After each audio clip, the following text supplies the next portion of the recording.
ചൂരൽമല മുണ്ടക്കൈ ദുരന്ത മേഖലയിലെ 107.5 ഹെക്ടർ സ്ഥലം സുരക്ഷിതമല്ലെന്നും വാസയോഗ്യമല്ലെന്നും സംസ്ഥാന സർക്കാർ നിയോഗിച്ച വിദഗ്ധ സമിതി റിപ്പോർട്ട് നൽകി.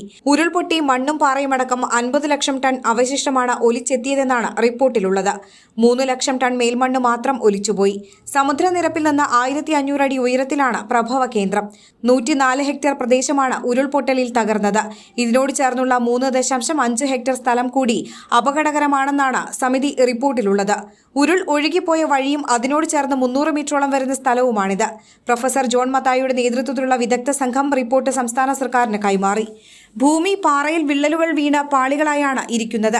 പ്രഭവ കേന്ദ്രത്തിൽ 7 ഹെക്ടറോളം സ്ഥലമാണ് ഇത്തരത്തിൽ പാളികളായും വിള്ളലുകളോടെയും കാണുന്നതെന്നും റിപ്പോർട്ടിലുണ്ട്.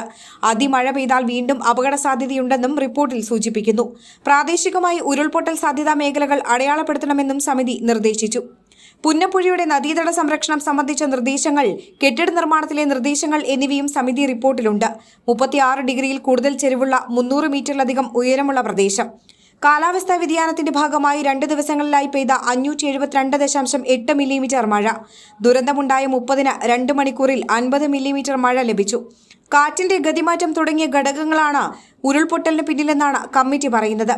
അതേസമയം പ്രഭവ കേന്ദ്രത്തിന് 1 കിലോമീറ്റർ വിസ്തീർണത്തിൽ ക്വാറികളില്ലെന്നും സമീപത്ത് ചെക്ക് ഡാമുകൾ പോലുള്ളവ ഇല്ലെന്നും ഇവയൊന്നും ദുരന്തത്തിന് കാരണമായില്ലെന്നും റിപ്പോർട്ടിലുണ്ട്. ദുരന്തബാധിതരെ പുനരധിവസിപ്പിക്കുന്നതിനായി പരിഗണനയിലുള്ള കൽപ്പറ്റ എൽസ്റ്റൺ എസ്റ്റേറ്റ്, മേപ്പാടി നെടുമ്പാലയിലെ HML എസ്റ്റേറ്റ് ഭൂമി എന്നിവിടങ്ങളിൽ വീണ്ടും വിദഗ്ധ സമിതി പരിശോധന നടത്തണമെന്നും സർക്കാർ ആവശ്യപ്പെട്ടിട്ടുണ്ട്. അതുകൂടി പരിഗണിച്ചായിരിക്കും പുനരധിവാസം സംബന്ധിച്ച അന്തിമ തീരുമാനം.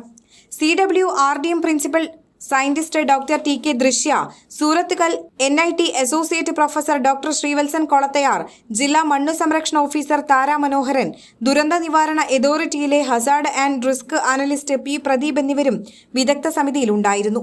Enlight news, Wayanad.